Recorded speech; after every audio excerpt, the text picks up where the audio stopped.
MAXAM's B2B portal is now available with container tracking. Let's take a look at how to track your container on the portal, and we'll show you step by step in this tutorial.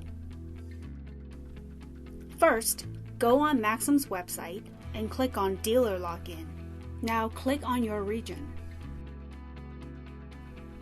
After logging in, click on Document Center and click on Shipment.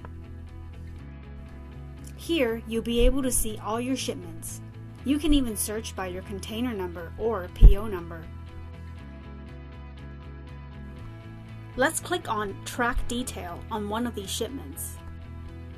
Here, you'll be able to see the container in every detail, such as ETD date, gate in date, gate out date, and more. It shows you every event your container goes through with description, type, and more, providing you the full scope. If you forgot what products were in a certain container, simply click on Customer PO Number column. Select any one of these POs, and you'll be able to see the items and their details. Here's another example when we click on another PO. See how easy that is?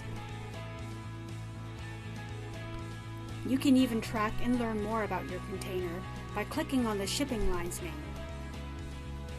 This takes you directly to their website. Thank you for choosing MAXAM Tire. We are committed to be your business solutions provider by making it easy to do business with us.